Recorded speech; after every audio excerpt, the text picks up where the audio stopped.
Hello teachers, learners, and parents. Sir Jeff po, at your service. Alam nyo ba na meron tayong website na tinatawag na DepEd Commons? Ang DepEd Commons ay binuo upang gawing accessible ang pagtuturo at pag-aaral dito sa ating bansa gamit lamang ang inyong mga smart devices gaya ng cellphones, tablets, at computers. Dito ay maaari nating ma-access ang iba't ibang learning materials mula sa Department of Education. Meron itong mga interactive materials, electronic self-learning modules, at instructional video lessons mula sa DepEd TV na tiyak na makatutulong sa pag-aaral ng mga mag-aaral galing ka man sa public o private school. Walang problema dahil welcome ang lahat dito. Para ito sa mga guro, magulang at mga mag-aaral mula sa kinder hanggang grade 12, alternative learning system o ALS, at pati na rin ang special education. At huwag kang mag-alala dahil kahit walang load ay maaari mong ma-access ang mga learning materials. Tama, libre ito. Ang kailangan mo lamang gawin ay i-on ang iyong data at buksan lamang ang iyong browser at i-type ang commons.deped.gov.ph. Alam na ba ng iyong mga kasamahang guro o mag-aral ang tungkol sa DepEd Commons? I-share mo na ang video na ito upang matuto rin sila kung paano gagamitin ang DepEd Commons sa mabilis at napakadaling paraan. Muli, ito po si Sir Jeff at kita-kits po tayo sa DepEd Commons. Paalam!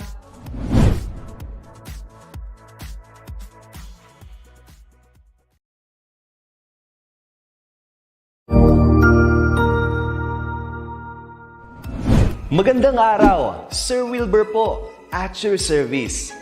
Narito ang ETUlay upang gabayan ka sa inyong pag-aaral upang lubos na maunawaan ang iba't ibang paksa o subject. Ang ETUlay ay isang free online tutorial class na pinangungunahan ng ICT's Educational Technology Unit sa pamumuno ni Undersecretary Elaine Del B. Pascua.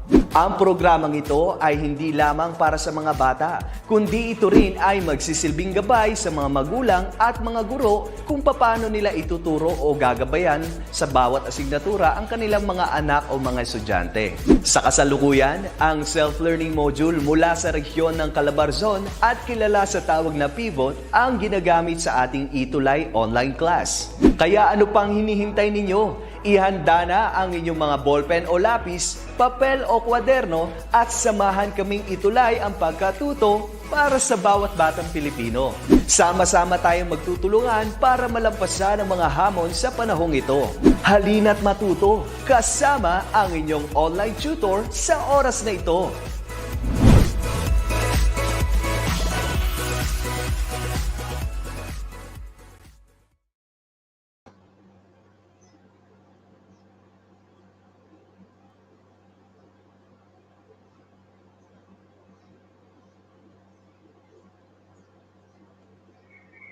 Good morning, good morning, good morning, everyone. I am your tutor for today, Tutor Cherry La Peña. Okay, for today, we will be having our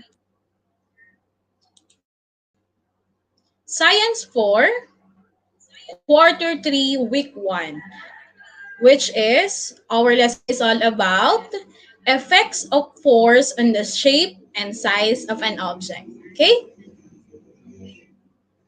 Again, I am your terrific tutor, si Tutor Cherry, na makakasama nyo every Monday for Science 4, every 1:40 p.m. to 2:20 p.m. Okay, live po tayo sa mga sumusunod naming social media accounts. Okay. Our today's objectives is explain the effects of force when applied to an object. Before we start our lesson, shoutout muna ako dun sa mga viewer natin for today. We have Ma'am Gina Lynn from SDO Batangas, Ma'am Virginia Balasi, and Hans, and also Sir Francisco Sanchez. And may I remind you, ang module po na gagamitin natin ay from SDO Negros Oriental. Okay? Let's start. Okay. Ayan.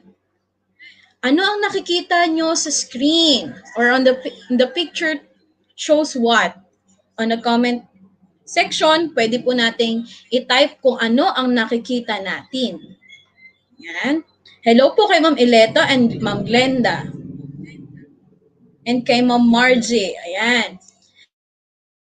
O, makikita po natin ay clay or the playing clay. Sino dito naglalaro ng clay? Ayan.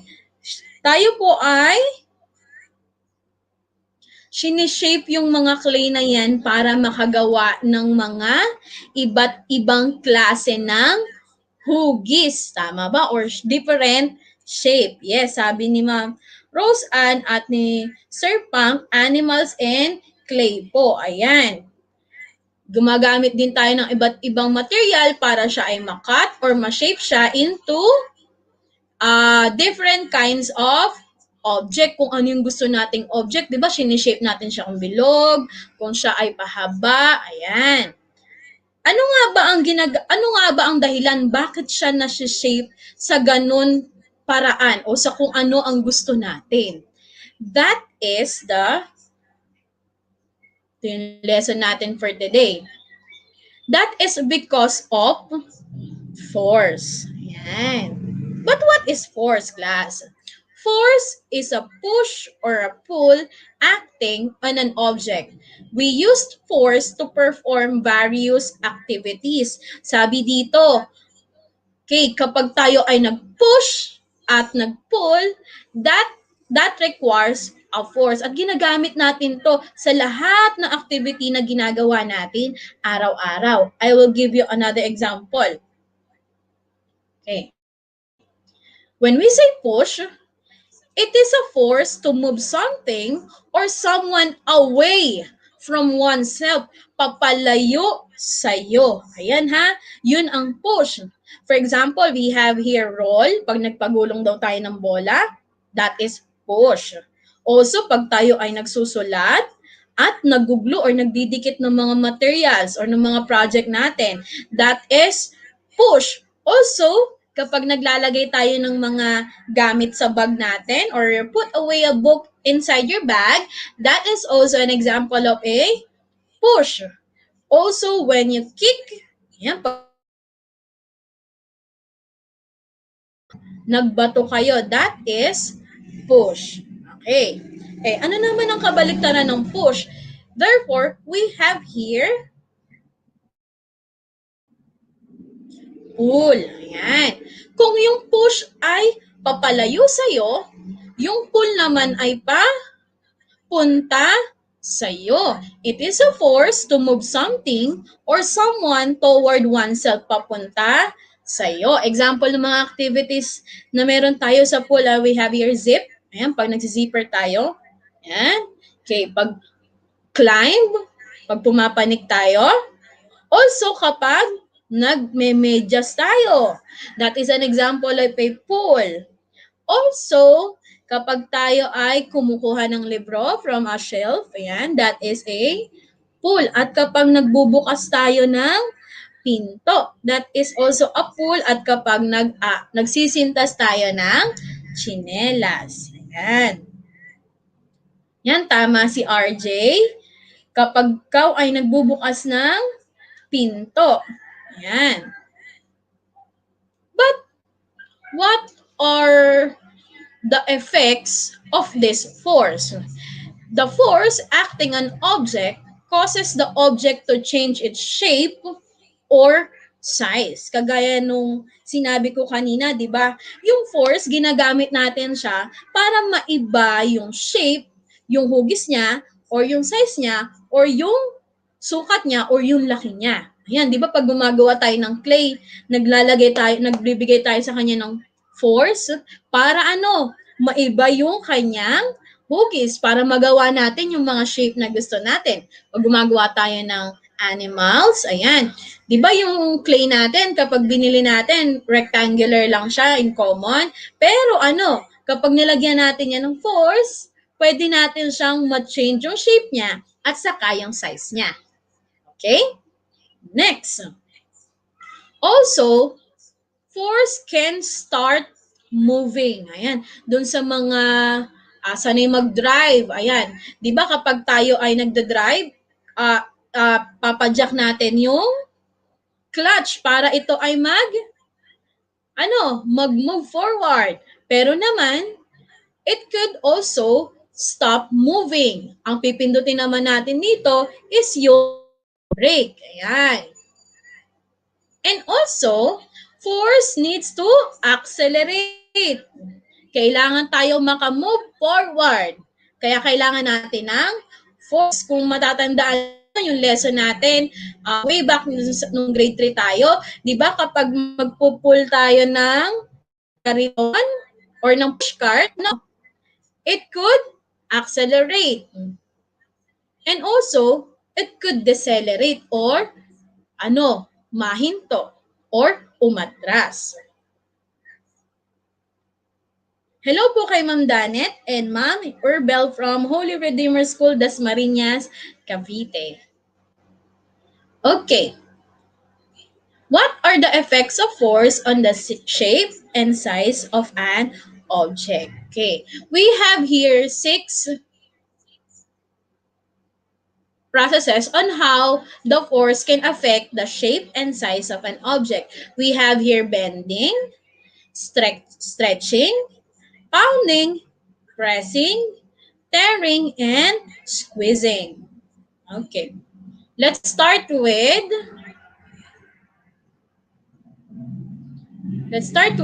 bending. Ayan. I have here a metal rod. O ano napapansin nyo dun sa original niyang shape? Ano shape daw ng metal rod yung bago siya mabend? Ayan.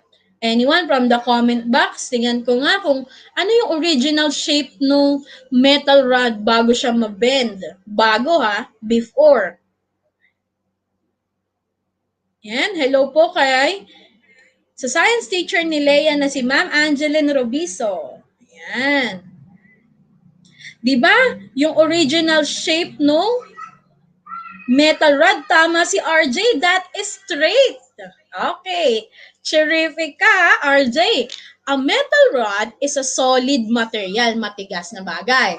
But when we bend it, the shape of the material of the metal rod is changed. Naiba daw siya kapag binend mo. Pulling two ends of the metal rod causes it to bend. Iron bond can also be bent by pulling both ends. Kung mapapansin nyo, sabi nga kanina ni RJ, ang original shape ng metal rod is straight. But when we bend it, ano na yung shape niya?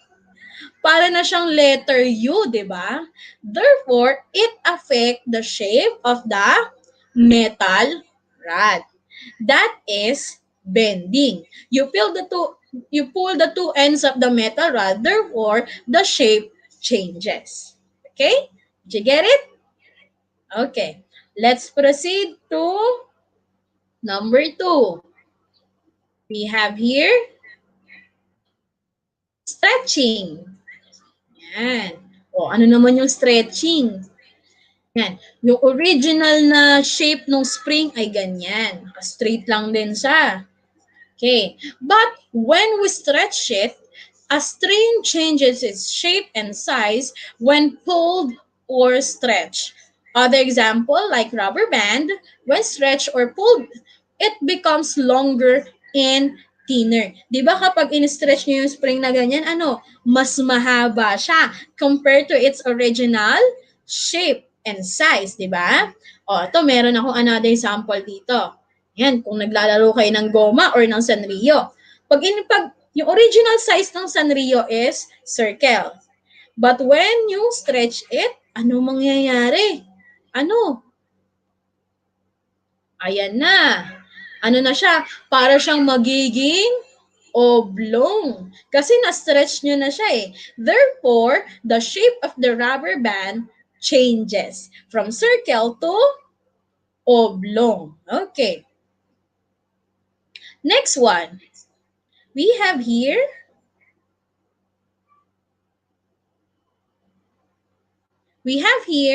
Pounding. Ayan. Ito namang pounding. O, kung mapapansin nyo dito, empty tin can or yung lata.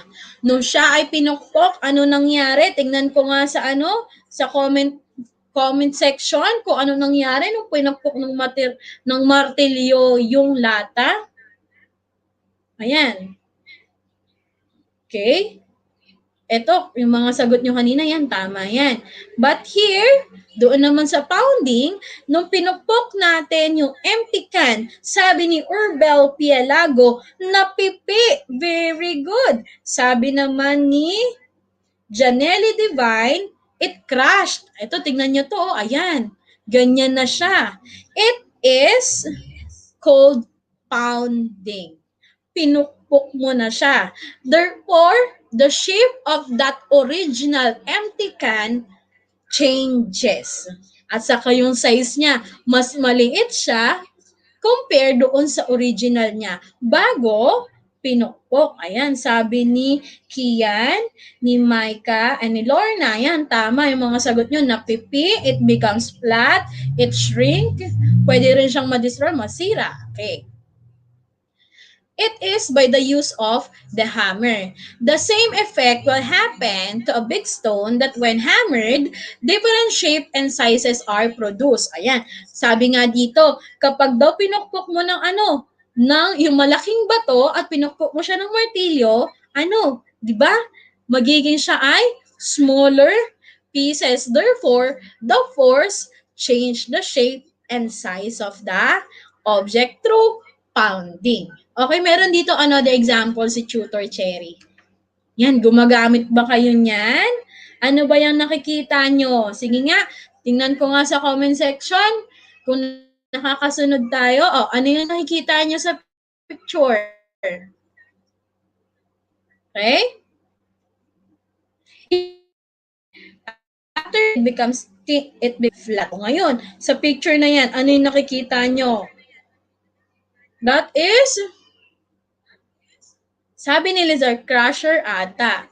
In English, that is called, tama si Urbel, mortar and pestle, yung pandikdik. Ayan. Ginagamit na paano? Yung mga ingredients na kailangan natin.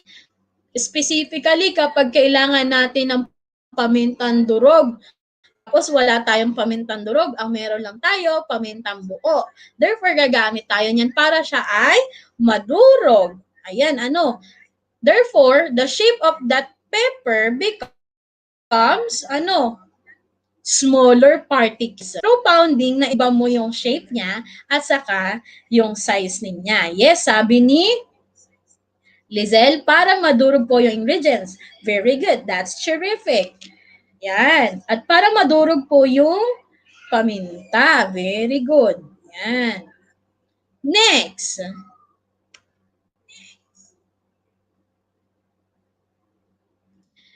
After pounding, we have here pressing. Ayan.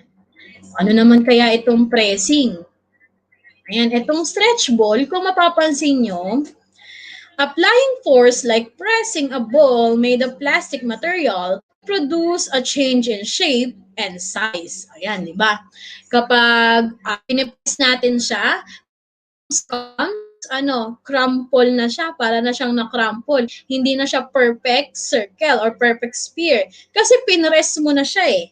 Okay? Another example, kung saan natin ginagamit yung press, tama si Ma'am Lizelle, pwede din ang clay sa pressing. Also, pwede din, sino dito ang mga nagbe-bake? Pwede din ang pressing, ayan, dyan. Kapag tayo ay mamasa, ayan. Pinipes natin yung dough para siya ay maging pizza. Okay, ayan. Therefore, that pressing will cause the shape of the material to change. Okay? Ginagamitan pa rin niya ng force. Sabi ni Tristan, pressing stretch ball produce changes in size. Yes, naiba rin yung kanyang size. Okay. Next one. Here. Ayan, another for pressing. Other solid materials may also change their texture when pressed. However, no new material is formed because only the physical appearance of the material is changed. Pag sinabi nating physical appearance, under that we only have the shape, size, and the color also, and the texture of an object. Wala tayong nabubuo na new material, ha. Those, what do you call this? Those physical appearance, yun lang ang magbabago. Yung shape niya, size niya, and also the texture. Okay? Next one. Hello kay Ma'am Brenda. Ayan. Next is tearing. Ayan. It is the act of breaking apart a material by force without the aid of a cutting tool. Yan. Ito yung tearing na tinatawag yung nagpipilas ka. Pag pumipilas ka, syempre may force yon. Ang kinaibahan nito sa cutting, ang tearing ay ginagamitan ng cutting tool or ng scissors. Pero pag sinabi natin cutting, pwedeng gumamit ka ng pair of scissors. Pero itong tearing, wala kang gagamitin but your hands only.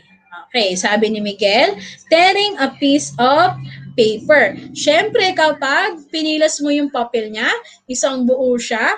Kapag pinilas mo, anong mangyayari? Siyempre, maiiba na yung shape and size. Okay. Sabi ni Tristan, tearing is breaking apart of material by force without the aid of a cutting tool. Very good. Okay. And the last one we have here, squeezing. Ayan. Di ba minsan, kapag ubos na natin yung soda, pag umiinom tayo ng soda, di ba, ginagawa natin sa bote, pinipilipit natin. That is squeezing. But what is squeezing? Squeezing is the act of firmly pressing an object with the use of hands. Pinipi natin siya, ano mangyayari? Or pag in-squeeze natin siya, syempre, yung original shape niya ay mababago. Parang doon sa soda, pag pinilipit mo siya, ninipis siya, di ba? Or magka-crumple siya. Okay. Yes, tama si Christina. Pwede din ang squeezing sa mga sponge. Kasi pag tayo ay naghuhugas ng plato, ini-squeeze natin siya para lumabas yung sabon para bumula siya. Very good. Yes, tama si Angeline. Ayan. Okay. Parang marami na kayo natutunan kay tutor, ha. May reminder tayo. Okay. Always remember that the force is a push or pull of an object. It could be bending, stretching, pounding, tearing, squeezing, and pressing. And all of these processes can change the size and shape of an object. Okay. Ready na ba para sa ating evaluation? Ayan. Look at the pictures below. Identify what force is being applied in each picture. Choose the words or word from the box below. Write your answer in your notebook. Ayan, meron si teacher dito na ganito.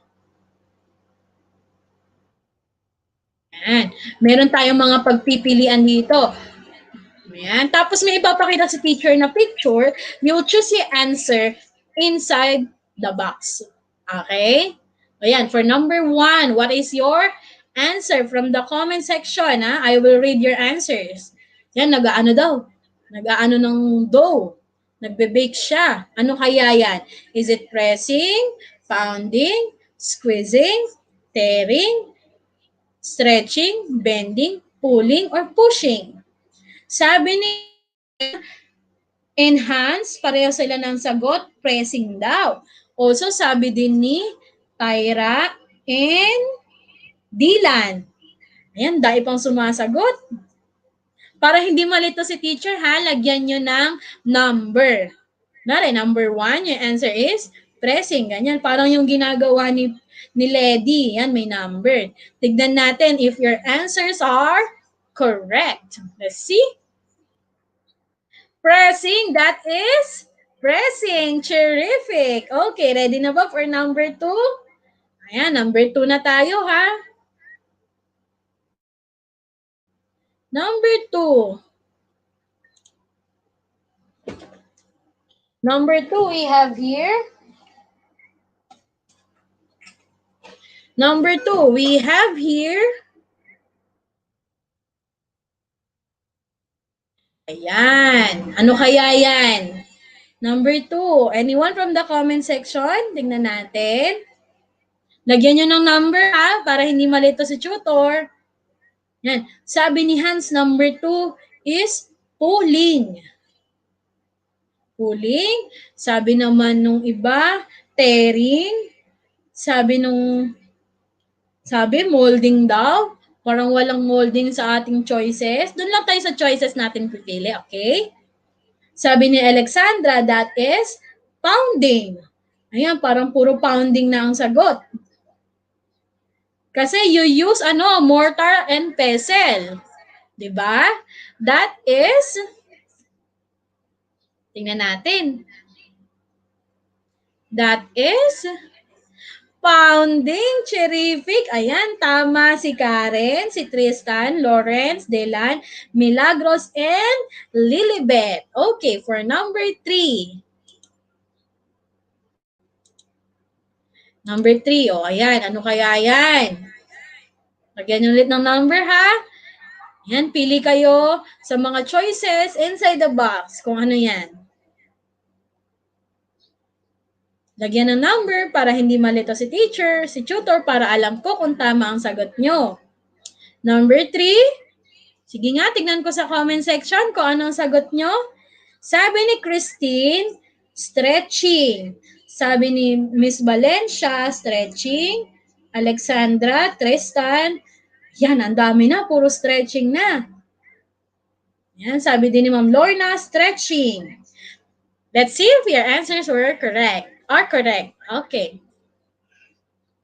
The correct answer is stretching. Ayan, ini-stretch mo yung rubber band. Therefore, from the circular shape, pag in-stretch mo siya, magiging oblong na siya, di ba? Okay, terrific. Ayan, nakakasagot sila ng tama. Okay. Number 4. Yan, ayan ang number 4 natin. Ano kaya yan? Tingnan ko sa comment box kung ano ang sagot nyo, ha?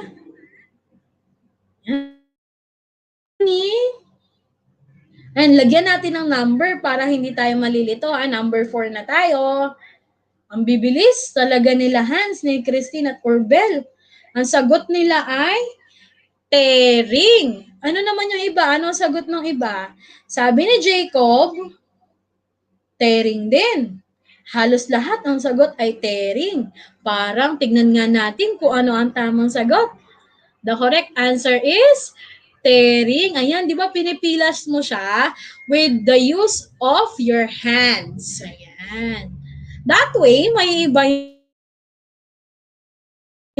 Very good. Terrific. Okay, for number 5.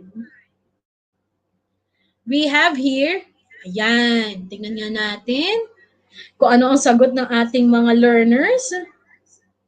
For number 5, hello po kay Sir Benedicto Abrangan from Mandanas ES, Cotabato City. Hello po, ayan. O, anong sagot nyo sa number 5? Number 5 yan ha, number 5. Number 5 na tayo. Yung bote, ayan.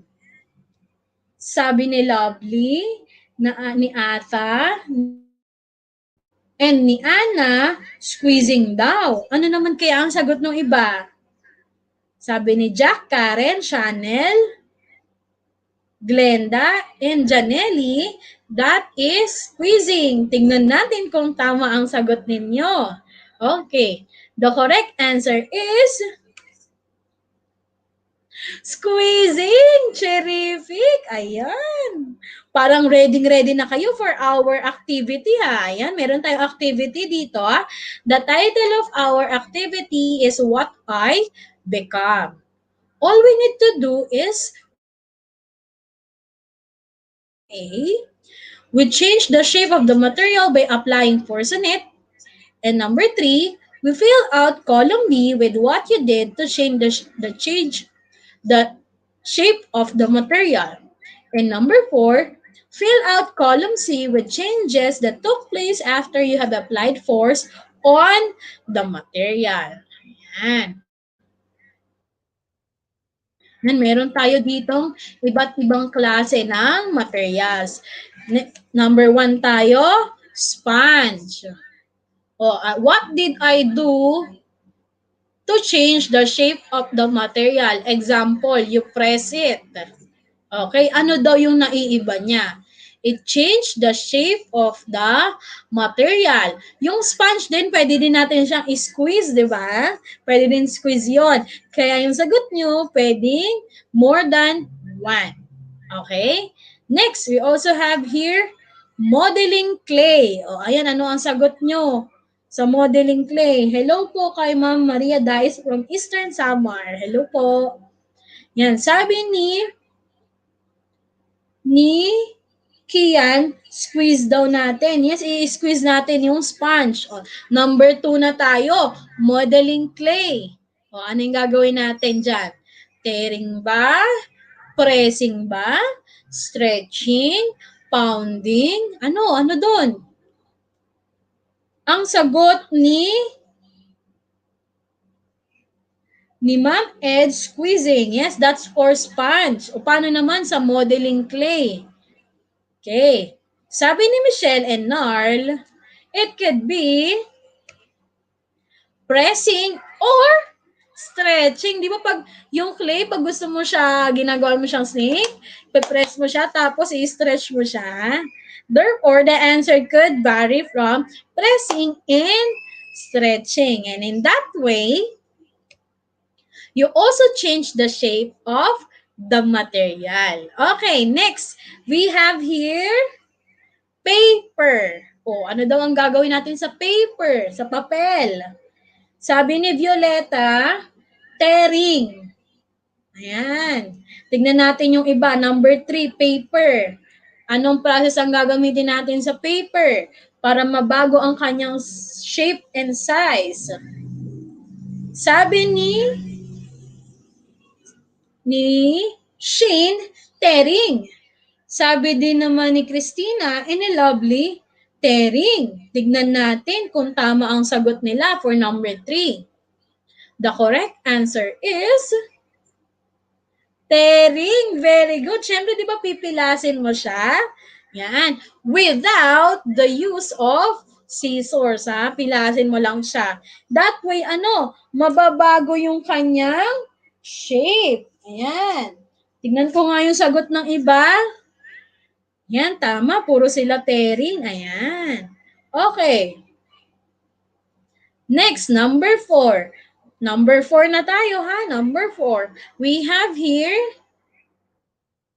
chocolate. So, anong pwede natin gawin sa chocolate? Yan, parang ang sarap. Ano daw pwede natin gawin sa chocolate para maiba ang kanyang size and shape? Hello, good afternoon, Jerome. Ayan, ano daw ang gagawin natin sa chocolate? Sabi ni Christine, bilis talagang sumagot. Ayan, natawa naman ako sa eating ni Hans. Ayan. O, ano daw gagawin natin sa chocolate para maiba ang kanyang shape and size? Sabi ni Alexandra, ni Kian, ni John Mark, ay, pounding. Sabi rin ito ni Jemly and Irit. Yan. Tingnan natin, ha? Pwedeng siya ay pounding. Pwede mo siyang durugin. Ayan. Para mabago yung kanyang shape and also the size. Okay. O, number 5. Number 5 na tayo. Plastic bottle. Number 5. Shoutout po kay Zyke watching from Balayong. Hello po kay Zyke. Ayan. Ayan. O, plastic bottle, number 5. Ano ang sagot nyo? Para maiba yung kanyang shape and size. Sabi ni Iris, squeezing. And also ni Christine, squeezing. Yan. Tingnan natin, ha? Sabi din ni Chanel, squeezing, ha? The correct answer is squeezing. Terrific. Okay. Also, it could change the shape and the size of the material. Okay. Last one, we have rubber band or goma. Anong gagawin natin dyan sa goma? What's your answer? Could be pressing, stretching, tearing, pounding. Anong sagot nyo? For number 6. Number 6 natin yung rubber band. Ang sagot nila Ma'am Amalia, ni Michelle, ni Jocas ay stretching. Sabi ni Christine, stretching daw. Tingnan nga natin kung tama ang sagot nila. Wow, puro stretching ang sagot nyo. Tingnan natin. Ayan, stretching. Di ba kagaya nung sinabi ko kanina, ang rubber band or yung mga goma or yung mga Sanrio, di ba usually they are circle? Pero kapag in-stretch mo siya at binalik mo siya, magiging shape niya ay oblong na. Therefore, you change the shape of that particular material. Ayan. Terrific. Mukhang natuto kayo ngayon kay Tutor Cherry, ha? Ayan. Terrific for today. And for our terrific cutie of the week for Science 4, ayan, nagpadala siya ng kanyang picture last quarter, nung quarter 2. Si Ron Michael D. Arañez from Lores Elementary School from Antipolo City. Congratulations! Ayan. Kung gusto nyo masali sa ating mga terrific cutie of the week for Science 4, yan, sasend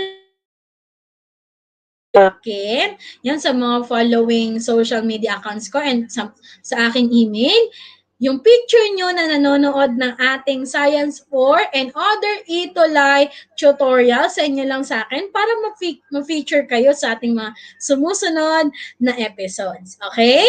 And always remember na kapag Monday, kami ang makakasama ninyo. Ayan, ating mga science thinkers, ayan na ating mga tutor. Live kami every Monday from 1 p.m. to 3:40 p.m. Ayan, live kami sa Facebook ng Edtech Unit, DepEd Philippines, and DepEd tayo, and also sa YouTube account ng DepEd Educational Technology Unit and DepEd TV. Okay. Ayan, hello kay Ma'am Danet, kay Ma'am Kian, Sachi, and Ma'am Lilibet. Hello po, watching from Calibo Pilot Elementary School. Hello kay Eliza. Hello. Ayan. For comments and suggestion, email us at edtech@deped.gov.ph. Thank you very much for everybody sa lahat ng nakisa sa ating Science 4 tutorial. Up next, makakasama natin si Tutor Mark for Science 5. Muli, ako ang inyong terrific tutor for Science 4, si Tutor Cherry. Bye-bye!